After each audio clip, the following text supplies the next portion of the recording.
जय श्री सीताराम।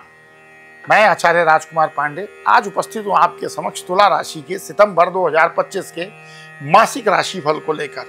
तुला राशि वाले जातकों को जीवन में कहाँ द्रुत गति के साथ आगे बढ़ना होगा और कहाँ रखनी होगी सावधानी, आज के इस राशिफल में विस्तृत चर्चा करेंगे। ग्रह गोचर अपने पिटारे में तुला राशि के जातकों के लिए क्या लेकर आए हैं, तो बिना विलंब किया ये शुरुआत करते हैं। लेकिन सबसे पहले देखते हैं समग्र रूप से जो ग्रह गोचर आपकी जन्म राशि से अलग अलग स्थान पर हैं उनका क्या इंपैक्ट पड़ेगा। तो महीने की शुरुआत में शुक्र आपकी जन्म राशि से दशम भाव में कर्क राशि में है, शनि छठे भाव में, बृहस्पति नवम भाव में और मंगल आपकी जन्म राशि से द्वादश भाव में है। सूर्य बुध और केतु एकादश भाव में रहेंगे, जबकि राहु पंचम भाव में विराजमान रहने वाले हैं। फिर 13 तारीख को मंगल प्रथम भाव में आ जाएंगे, 15 तारीख को शुक्र एकादश भाव में और बुध द्वादश भाव में प्रवेश करेंगे। 17 तारीख को सूर्य भी आपकी जन्म राशि से 12th हाउस में आ जाएंगे। अब हमें ये देखना है कि ये जो ग्रह जिन्होंने अपना अपना राशि परिवर्तन किया है या करेंगे इस महीने में, उनका प्रभाव आपके जीवन पर क्या पड़ेगा। सबसे पहले बात करेंगे करियर और व्यवसाय में कैसी स्थिति रहने वाली है। तो महीने की शुरुआत कार्य क्षेत्र में अच्छे माहौल के साथ होने वाली है। ये तुला राशि वालों के लिए खुशखबरी है। शुक्र दशम भाव में होने से लोग आपसे जुड़ना चाहेंगे, लेकिन इस मिलनसारिता में आप अपने काम पे से अपना फोकस नहीं हटाएं। शनि और बृहस्पति आपके संघर्ष को सार्थक बनाएंगे, मेहनत का फल अवश्य मिलेगा और आपको प्रमोशन या वरिष्ठों से एप्रिसिएशन यानी सराहना भी मिलने की स्थिति बनती है। 13 तारीख के बाद मंगल प्रथम भाव में आएंगे, जिससे कॉन्फिडेंस बूस्ट होगा। विदेशी संपर्कों से भी व्यापार में लाभ के योग बनेंगे।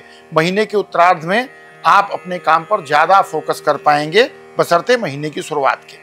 आर्थिक स्थिति की अगर बात करें तो आर्थिक स्थिति से ये महीना उतार चढ़ाव से भरा रहेगा। शुरुआती समय में थोड़े खर्चे बढ़ सकते हैं, विशेषकर अनचाहे खर्च, लेकिन आमदनी भी बनी रहेगी। राहु शेयर बाजार या ऑनलाइन स्रोतों से अचानक धन का लाभ करा सकते हैं। 13 तारीख के बाद खर्च कुछ कम होंगे। 15 तारीख से शुक्र के एकादश भाव में आने से आमदनी में बढ़ोतरी के अच्छे संकेत मिलते हैं।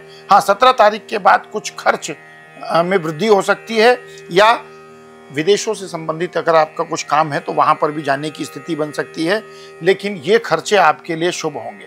अब बात करें हेल्थ को लेकर के जन्म कुंडली का संकेत क्या है, तो सेहत के लिए ये महीना मतलब औसत रहने वाला है।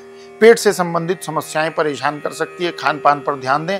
मंगल और शनि की दृष्टि से कोई हेल्थ रिलेटेड कंसर्न थोड़ा सा परेशान कर सकते हैं। अगर कोई ऐसी लक्षण दिखते हैं तो अवॉइड ना करें, तुरंत चिकित्सक से परामर्श लेना चाहिए।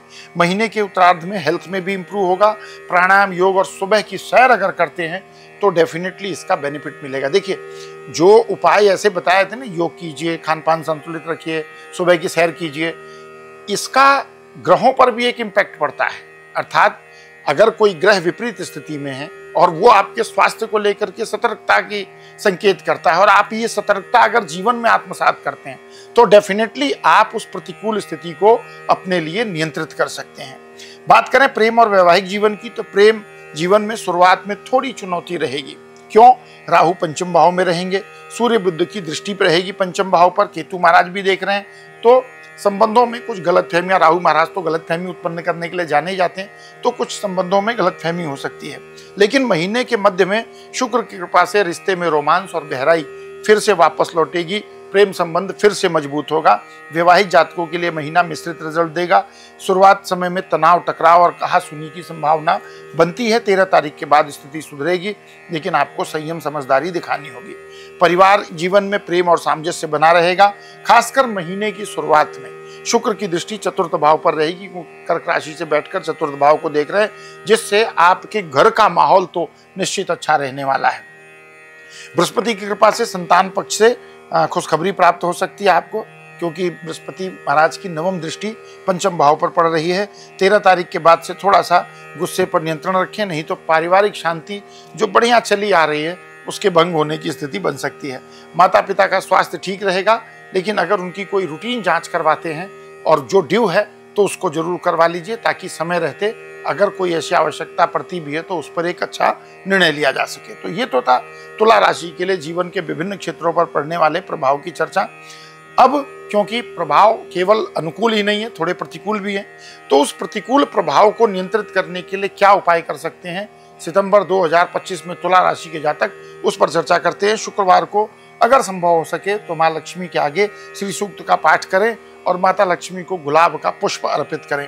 बृहस्पतिवार को किसी जरूरतमंद को या विद्यार्थी को पढ़ाई की सामग्री दान कर सकते हैं, किसी जरूरतमंद को वस्त्र अथवा अन्न दान कर सकते हैं। बुधवार को शाम को किसी मंदिर में 1 कटोरी काले तिल का अगर दान करेंगे तो आपके लिए बहुत अच्छा रहने वाला है।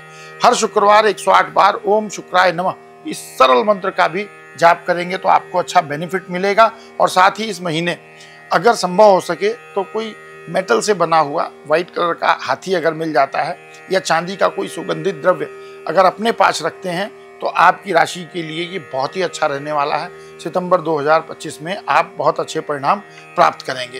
तो ये था तुला राशि के जातकों के लिए सितंबर 2025 का मासिक राशिफल।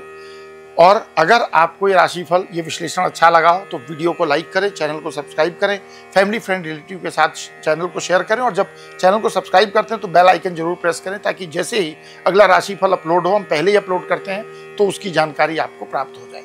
मिलेंगे अगले राशिफल में, तब तक के लिए विदा। प्रेम से कहिए जय श्री सीताराम।